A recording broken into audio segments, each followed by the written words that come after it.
Listen up, it is week number 43 here at Grapevine CrossFit for our programming overview. This is a special week for a few reasons. Really, one main reason, and that's because on Monday, we have Christina's Member of the Month workout. And this is one of the most unique workouts that I've ever done. I just tested it, and that I've ever programmed or really ever thought of. Christina had a lot of ideas coming into it, and we narrowed it down to this very creative workout. It is rounds for time, it's an EMOM, it's a chipper, and it's also an AMRAP. It's all four of those put together, and here's how it rolls. I didn't write it down because, well, one, you won't be able to read it, and two, it'd be too much to write down. So there are 7 different stations when you start out. Each one is gonna be on the minute. The second to last station, number 6, you're working for max toes to bar in that minute. The last minute, 7, is your rest minute, all right? So before you reset back to the beginning, you rest. You're gonna run through that 6 times. Here's the chipper part of it. The chipper part is that each round you begin, the first movement you did goes away. So the first round begins with power snatches. The second round begins with the second movement, which is wall walks. So the further in you get, the more times you're gonna do those movements. So you do toes to bar every single round, but power snatches you only do once. Wall walks you only do twice, so on and so forth. You can see it on SugarWOD now. It should be published. There are 6 movements you work through, and some of them you do more often, some of them you do less. You should have rest in each minute. The power snatches was the one that I had the least amount of rest in, but all the rest I had at least 10 to 15 seconds, sometimes even closer to 30, before I moved on to my next minute. So there's a lot of cumulative fatigue as you go through. You will be out of breath, but you have enough rest where it's a nice steady output over the 26 minutes of the workout. You also have 5 full rest minutes mixed in there as well. It's a very good workout, very fun. Excited to see you guys take it on Monday. On Tuesday, we're back to normal stuff. We're gonna do 5x2 squat cleans. Last week we finished up our power cleans. This week, moving fully into our squat cleans, trying to lift closer to that heavier range of things. Then we have a quicker workout. We've got 6 rounds, 15 wall balls, and then 45 double unders. The goal here is to do those wall balls unbroken. If you can't do 15 unbroken, I encourage you to scale it to a number that you can. It should be right there at the brink of your ability to do it unbroken. We've done workouts very similar to this in the past, all right? Both of those movements will shoot your heart rate up, and they're both leg drive workouts or movements.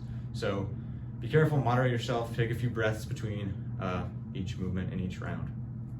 Wednesday, we're gonna do some intervals. I'm trying to get back to more interval style stuff because it's good for us, and we haven't done it in a while. This may change depending on how our abs are feeling from Christina's toes to bars. So we have 2 minutes on, 2 minutes off. I believe it's for 6 rounds. You're gonna start with 10 shuttle runs, and then whatever time you have left, which will be a little under a minute, you're gonna do as many GHD sit-ups as possible. All right, so core flexion under fatigue, that's the goal. Then, Thursday, I'm excited about this one too.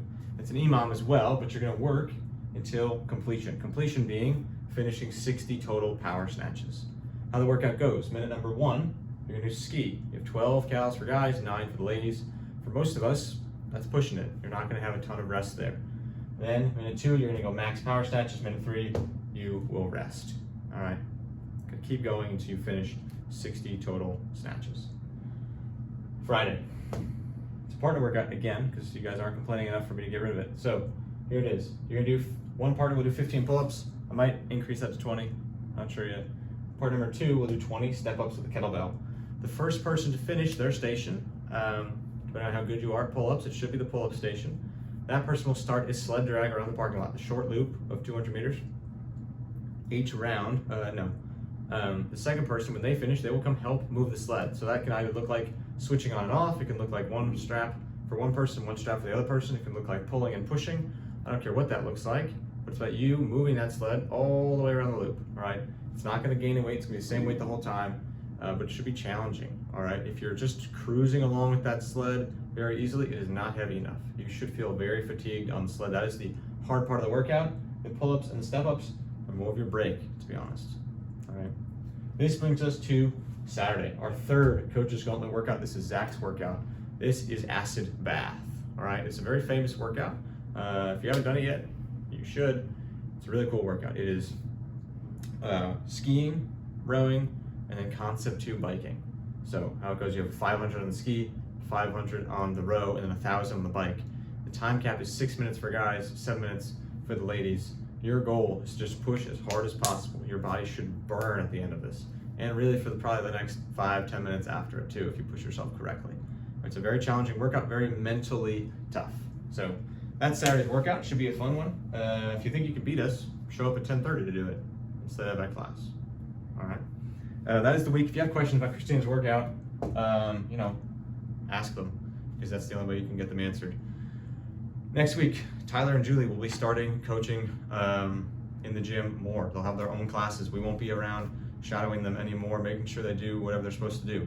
They're good coaches. Listen to them, follow their instruction, ask them questions, trust their guidance. Treat them like you treat the rest of us.